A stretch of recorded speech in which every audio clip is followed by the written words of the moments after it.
فطاف علیہا طائف من ربک، تو اس باغ پر تیرے رب کی طرف سے ایک پھیری کرنے والا پھیرا کر گیا، یعنی ایک بلا آئی، اللہ کے حکم سے آگ نازل ہوئی اور باغ کو تباہ کر گئی۔ وَهُمْ نَائِمُونَ، اور وہ سوتے تھے۔ فَأَصْبَحَتْ كَالصَّرِيمِ، تو صبح رہ گیا جیسے پھل ٹوٹا ہوا، یعنی وہ باغ صبح ایسا ہو گیا گویا کہ اس میں پھل موجود ہی نہیں، کیونکہ وہ باغ جل چکا تھا۔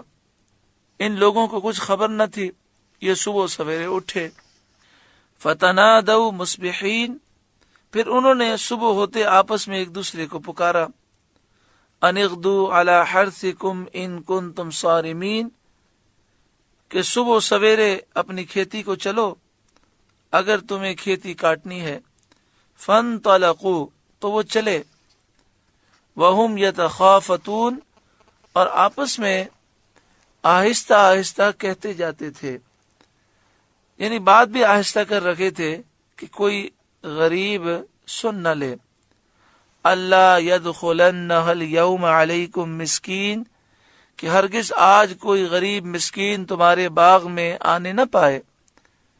وَغَدَوْا عَلَى حَرْدٍ قَادِرِينَ، اور صبح سویرے وہ چلے اپنے اس ارادے پر قدرت سمجھتے، صبح تڑکے چلے، وہ یہ خیال کرتے ہوئے کہ جو ہم نے ارادہ کیا ہے اس پر ہم قادر ہیں کہ کسی مسکین کو نہ آنے دیں گے اور تمام پھل اور اناج اپنے قبضے میں لائیں گے۔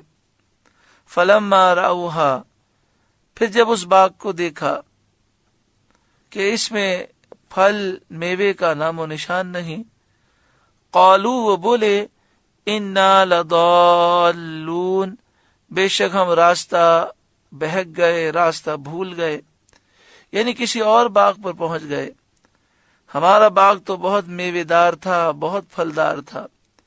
پھر جب غور کیا اور اس باغ کے در و دیوار کو دیکھا اور پہچانا کہ اپنا ہی باغ ہے، تو بولے، بل نحن محرومون، بلکہ ہم بے نصیب ہوئے، اس کے منافع سے مسکینوں کو نہ دینے کی نیت کر کے، یعنی ہم نے یہ جو نیت کی کہ غریبوں کو نہیں دیں گے، اس کی وجہ سے ہم بد نصیب ہو گئے۔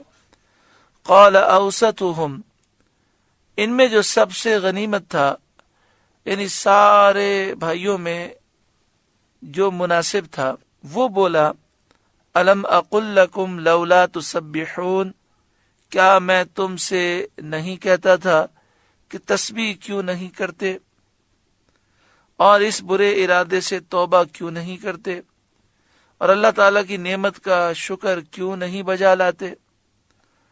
قالوا، وہ بولے، سبحان ربنا، پاکی ہے ہمارے رب کو، انا کننا ظالمین، بے شک ہم ظالم تھے۔ فاقبل بعضهم على بعض يتلاومون، اب ایک دوسرے کی طرف ملامت کرتا متوجہ ہوا، ایک دوسرے کو ملامت کرنے لگا، ایک دوسرے سے متوجہ ہو کر کلام کرنے لگا، اور آخر کار ان سب نے اعتراف کیا کہ ہم سے خطا ہوئی، ہم حد سے متجاوز ہو گئے۔ قالوا یا ویلنا انا کننا طاغین، وہ بولے، ہائے خرابی ہماری، بے شک ہم سرکش تھے کہ ہم نے اللہ تعالیٰ کی نعمت کا شکر نہ کیا اور باپ دادا کے اچھے طریقے کو ہم نے چھوڑ دیا۔ عسى ربنا ان يبدلنا خيرا منها، امید ہے ہمیں ہمارا رب اس سے بہتر بدل دے۔ انا الى ربنا راغبون، ہم اپنے رب کی طرف رغبت لاتے ہیں، اس کے عفو و کرم کی امید رکھتے ہیں۔ ان لوگوں نے صدق و اخلاص سے، سچے دل سے توبہ کی تو اللہ تعالیٰ نے انہیں اس کے عوض اس سے بہتر باغ عطا فرمایا، جس کا نام باغ حیوان تھا۔ اس میں کثرت پیداوار اور لطافت آب و ہوا کا یہ عالم تھا کہ اس کے انگوروں کا ایک خوشہ ایک گدھے پر بار کیا جاتا تھا، یعنی اس باغ میں انگوروں کے اتنے بڑے بڑے خوشے لگتے تھے کہ اس کے انگوروں کا ایک خوشہ ایک گدھے پر بوجھ کیا جاتا تھا، بار کیا جاتا تھا۔ اگر آج ہم بھی سچی پکی توبہ کریں اور اللہ کی راہ میں خوب مال خرچ کریں تو اس کی برکت سے انشاءاللہ دنیا بھی سنور جائے گی اور آخرت بھی سنور جائے گی۔ کذالک العذاب، مار ایسی ہوتی ہے۔ اے کفار مکہ، ہوش میں آؤ، یہ تو دنیا کی مار ہے، یہ دنیا کا عذاب ہے۔ وَلَعَذَابُ الْآخِرَةِ اکبر، اور بے شک آخرت کی مار سب سے بڑی ہے، بے شک آخرت کا عذاب سب سے بڑا ہے۔ لَوْ كَانُوا يَعْلَمُونَ، کیا اچھا تھا اگر وہ جانتے، عذاب آخرت کو اگر وہ جانتے کیا اچھا تھا۔ اور اس سے بچنے کے لیے اللہ تعالیٰ اور رسول صلی اللہ علیہ وآلہ وسلم کی فرمانبرداری کرتے تو کیا اچھا تھا۔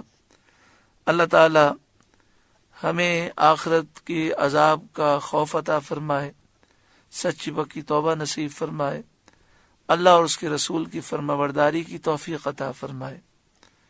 سورہ قلم کا پہلا رکوع مکمل ہوا۔ اللہ تعالیٰ اس رکوع کی نصیحتوں پر ہمیں عمل کی توفیق عطا فرمائے۔